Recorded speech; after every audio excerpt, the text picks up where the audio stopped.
ಕಂದಾಯ ಸಚಿವರು ಕೇಶವ ಪ್ರಸಾದ್. ಮಾನ್ಯ ಸಭಾಪತಿಯವರೇ, ಗೌರವಾನ್ವಿತರಿಗೆ ಉತ್ತರ ಒದಗಿಸಿಕೊಟ್ಟಿದ್ದೇವೆ.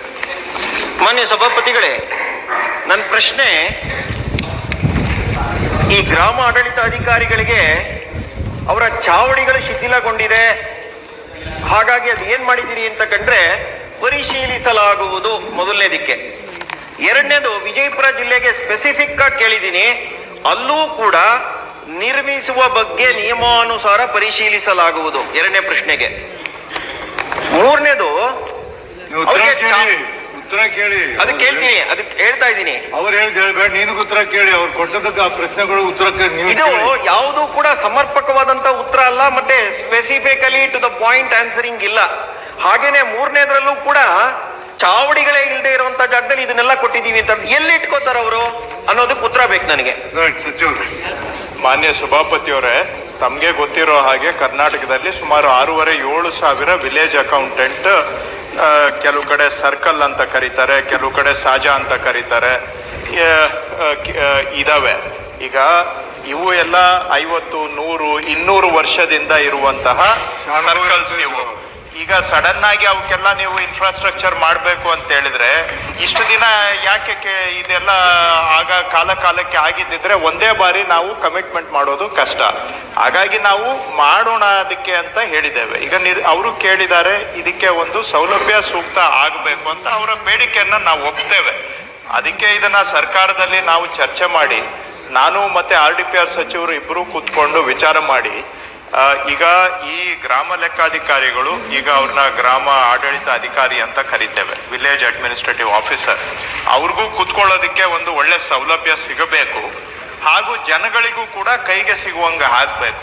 ಎರಡೂ ಉದ್ದೇಶದಿಂದ ಆ ಗ್ರಾಮ ಪಂಚಾಯಿತಿ ಕಚೇರಿಗಳಲ್ಲೇ ಇವ್ರಿಗೂ ಕೂಡ ಸ್ಥಳಾವಕಾಶ ಆಫೀಸನ್ನ ಮಾಡಿಕೊಡ್ಬೇಕು ಅಂತ ಒಂದು ಇನ್ ಪ್ರಿನ್ಸಿಪಲ್ ಅಗ್ರಿಮೆಂಟ್ಗೆ ನಾವು ಬಂದಿದ್ದೇವೆ. ಗ್ರಾಮ ಪಂಚಾಯಿತಿ ಅವರು RDPRನವರು ಒಪ್ಕೊಂಡಿದ್ದಾರೆ. ಜನನೂ ಕೂಡ ಗ್ರಾಮ ಪಂಚಾಯಿತಿ ಕಚೇರಿ ಅಂದ್ರೆ ಜನಕ್ಕೂ ಅದೊಂದು ಗುರ್ತಿದೆ, ಬರೋದ್ರಿಗೆ ಹೋಗೋರಿಗೆ ಇಲ್ಲಿ ಆ ಕಚೇರಿ ಹೆಚ್ಚು ಪರಿಚಯ ಇದೆ. ಅಲ್ಲಿ ನಮ್ಮವರು ಕೂಡ ಕೂತ್ರೆ ನಮ್ಮವ್ರಿಗೂ ಜಾಗ ಆಗುತ್ತೆ, ಅಂದ್ರೆ VAಗಳಿಗೂ ಒಳ್ಳೆ ಜಾಗ ಆಗುತ್ತೆ. ಅಲ್ಲಿ ಗ್ರಾಮ ಪಂಚಾಯಿತಿಯಲ್ಲಿ ಇಂಟರ್ನೆಟ್ ಕನೆಕ್ಷನ್ ಇರುತ್ತೆ, ಎಲ್ಲ ಸೌಲಭ್ಯ ಇರುತ್ತೆ, ಕರೆಂಟ್ ಇರುತ್ತೆ, ಪ್ರತಿಯೊಂದು ಇರುತ್ತೆ. ಅಲ್ಲೇ ಒಂದು ಆಫೀಸ್ ಮಾಡಿಕೊಡ್ಬೇಕು ಅಂತ ಇನ್ ಪ್ರಿನ್ಸಿಪಲ್ ಒಪ್ಪಿದ್ದೇವೆ. ಅದನ್ನ ಫಾಲೋ ಅಪ್ ಮಾಡಿ ಇಂಪ್ಲಿಮೆಂಟೇಷನ್ ಕಡೆಗೆ ಮುಂದೆ ಹೆಜ್ಜೆಯನ್ನ ಇಡ್ತೇವೆ. ಮಾನ್ಯ ಸಭಾಪತಿಯವರೇ, ಇನ್ನ ಮುಂದೆ ಅವರು ಇಲ್ಲಿ ಒರಿಜಿನಲ್ ರೆಕಾರ್ಡ್ಸ್ ಈಗ ಯಾವುದು ಕೂಡ ಸಾಮಾನ್ಯವಾಗಿ VA ಹತ್ರ ಇರೋದಿಲ್ಲ. ಕಪಾಟ್ ಈಗ ನೆಕ್ಸ್ಟ್ ಆಫೀಸ್ ಮಾಡಿದಾಗ ಅವರಿಗೆ ಕಪಾಟುಗಳನ್ನು ಕೂಡ ಕೊಡೋಣ, ಇಲ್ಲ ಅಂತ ನಾನು ಹೇಳ್ತಾ ಇಲ್ಲ. ಈಗ ಡಿಜಿಟೈಸೇಷನ್ ಆದ್ಮೇಲೆ ಒರಿಜಿನಲ್ ರೆಕಾರ್ಡ್ಸ್ ಅವ್ರ ಹತ್ರ ಇರೋದು ಬಹಳ ವಿರಳ. ಹಾಗಾಗಿ ಆದರೂ ಕೂಡ ಅವರಿಗೆ ಕಪಾಟು ವ್ಯವಸ್ಥೆ ಕಚೇರಿ ಆದಾಗ ಅದ್ರ ಜೊತೆಗೆ ಮಾಡಿಕೊಡೋಣ. ಅವರು ನಾಲ್ಕನೇದು, ಇವ್ರಿಗೆ ಏನು ಗಣಕಯಂತ್ರ ಅಂದ್ರೆ ಲ್ಯಾಪ್ಟಾಪ್ ಕೇಳಿದ್ರು. ಈಗ ಆಲ್ರೆಡಿ 4,000 ಲ್ಯಾಪ್ಟಾಪ್ ವರ್ಕ್ ಆರ್ಡರ್ ಕೂಡ ಕೊಟ್ಟಿದ್ದೇವೆ. ಬಹುಶಃ ಈಗ 4,000 ಲ್ಯಾಪ್ಟಾಪ್ ಕೊಡ್ತಾ ಇದ್ದೇವೆ ಎಲ್ಲ VAಗಳಿಗೆ. ಇನ್ನೂ ಒಂದು 2-3 ಸಾವಿರ ಬೇಕಾಗುತ್ತೆ. ಅದನ್ನ ಇನ್ನೊಂದು 6 ತಿಂಗಳಲ್ಲಿ ಬ್ಯಾಲೆನ್ಸ್ ಇರುವಂತ ಲ್ಯಾಪ್ಟಾಪ್ಸ್ ಕೊಡ್ಲಿಕ್ಕೆ ಸರ್ಕಾರದಲ್ಲಿ ಒಪ್ಪಿಗೆ ಆಗಿದೆ. ಸೊ ಹಾಗಾಗಿ ಕಚೇರಿದವ್ರು ಮೂಲವಾಗಿ ಕೇಳ್ತಾ ಇದ್ದಾರೆ. ಇದನ್ನ ನಾವು ಸರ್ಕಾರ ಸೀರಿಯಸ್ ಆಗಿ ಪ್ರಯತ್ನ ಮಾಡ್ತಾ ಇದ್ದೇವೆ. ಸಭಾಪತಿಗಳೇ, ಸರ್ಕಾರ ಈ ಯಾವುದೇ ಇಲಾಖೆಯವರು, ಗ್ರಾಮ ಲೆಕ್ಕಿಗರು ಕೂಡ ಅಕ್ಟೋಬರ್ ತಿಂಗಳಲ್ಲಿ ದೊಡ್ಡ ಧರಣಿಯನ್ನು ಮಾಡಿದ್ರು. ಅದಕ್ಕೆ ಕಂದಾಯ ಇಲಾಖೆಯ ಅಧಿಕಾರಿಗಳು ಆಶ್ವಾಸನೆ ಕೊಟ್ಟ ಮೇಲೆ ಅವ್ರು ವಾಪಸ್ ಹೋಗಿದ್ರು. ಆದ್ರೆ ಅವ್ರ ಬೇಡಿಕೆಗಳು ಒಂದಷ್ಟಿವೆ. ಅಂದ್ರೆ ಸರ್ಕಾರ ಇಷ್ಟು ಸ್ಪಂದನೆ ಮಾಡುತ್ತೆ ಅನ್ನುವಂತ ಮಂತ್ರಿಯನ್ನ ಇಟ್ಕೊಂಡಾಗ್ಲೂ ಸಹ ಸಮಸ್ಯೆಗಳನ್ನ ಕೇಳಬೇಕಲ್ವಾ? ಅಂದ್ರೆ ಆ ಸಮಸ್ಯೆಗಳಲ್ಲಿ ಎಷ್ಟು ಜ್ವಲಂತ ಸಮಸ್ಯೆಗಳಿವೆ, ಎಷ್ಟನ್ನ ಅಲ್ಲೇ ಪರಿಹಾರ ಮಾಡ್ಬೋದು ಅನ್ನುವಂಥದ್ದನ್ನ ನೋಡ್ಬೇಕು. ಅವ್ರನ್ನ ಯಾಕೆ ಬೀದಿಗೆ ತರ್ತೀರಿ? ಬೀದಿನಲ್ಲಿ ಕೂಡಿಸಿ ಅನಿರ್ದಿಷ್ಟಾವಧಿಗೆ ಅವ್ರನ್ನ ಮುಷ್ಕರಕ್ಕೆ ಕಾರಣ ಮಾಡಿ ಸರ್ಕಾರ ನಡೀತಾ ಇರೋದು ಗೊತ್ತಾಗೋದೇ ಗ್ರಾಮ ಲೆಕ್ಕಿಗರಿಂದ. ಮೇಲ್ಮಟ್ಟದ ಅಧಿಕಾರಿಗಳ ಎಲ್ಲ ಇಂಪ್ಲಿಮೆಂಟೇಷನ್ ಕೆಳಗಡೆ ಇದು. ಹಾಗಾಗಿ ಇವ್ರನ್ನ ಬೀದಿಗೆ ಬರೋ ತರದಲ್ಲಿ ಪ್ರತಿ ಬಾರಿನೂ ಯಾಕೆ ಮಾಡ್ತಾ ಇದ್ದೀರಿ? ಸರ್ಕಾರದಲ್ಲಿ ಇಷ್ಟು ಸ್ಪಂದನಾ ಶಕ್ತಿ ಇರುವಂತ ಮಂತ್ರಿಯನ್ನು ಇಟ್ಕೊಂಡು ಸ್ಪಂದಿಸ್ತೀವಿ ಅಂತ ಹೇಳುವಾಗ ಇದಕ್ಕೆ ಸ್ಪಂದನೆ ಯಾಕಿಲ್ಲ? ಸಭಾಪತಿಯವರೇ, ಅವರು ಬೀದಿಗೆ ಬಂದಿದ್ದು ಕಚೇರಿ ಇಲ್ಲ ಅಂತಲ್ಲ. ಕಚೇರಿ ಇವತ್ತಿಲ್ವಾ?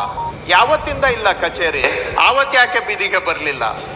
ಅವರು ಬೀದಿಗೆ ಬಂದಿದ್ದು ಯಾಕೆ ಅಂದ್ರೆ ಜನಪರವಾಗಿ ಸರ್ಕಾರ ಕೆಲಸ ಮಾಡ್ತಾ ಇದೆ. ಅದಕ್ಕೆ ಅವರಿಗೆಲ್ಲ ಒಂದು ಕಡೆ ನಮ್ಗೆ ಕೆಲಸ ಮಾಡ್ಬೇಕು ಕಷ್ಟ ಆಗಿದೆ ಅಂತ ಅವ್ರದ್ದು ದೂರು.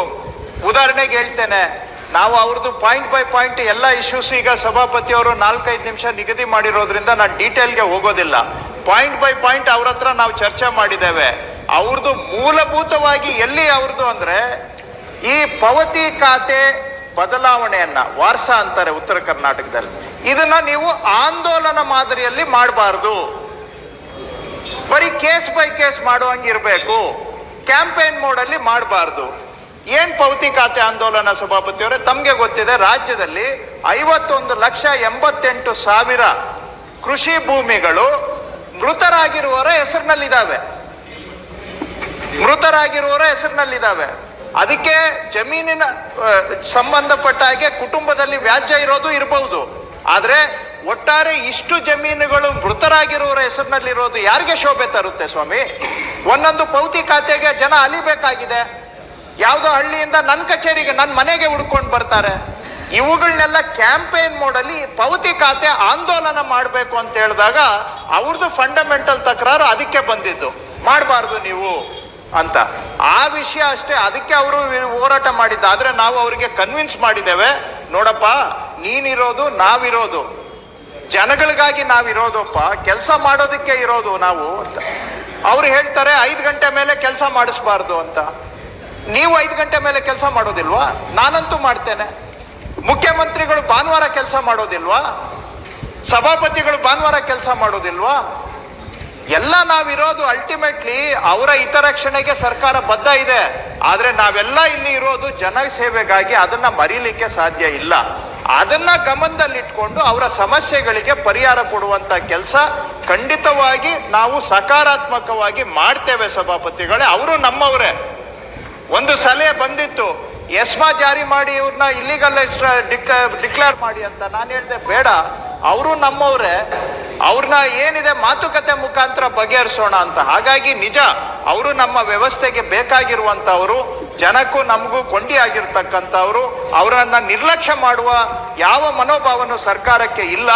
ಗೌರವಯುತವಾಗಿ ನಡೆಸ್ಕೋತೇವೆ. ಆದ್ರೆ ಎಲ್ಲೋ ಒಂದು ಕಡೆ ನಾವಿರೋದು ಜನಗಳಿಗಾಗಿ ಅನ್ನೋದನ್ನ ಮರೆತಾಗ ಅದನ್ನ ನಾವು ಒಪ್ಕೊಳ್ಳಿಕ್ಕೆ ಸಾಧ್ಯ ಇಲ್ಲ. ಅದನ್ನ ಅವ್ರಿಗೆ ಮನವರಿಕೆ ಮಾಡಿದ್ದೇವೆ ಸಭಾಪತಿಗಳೇ.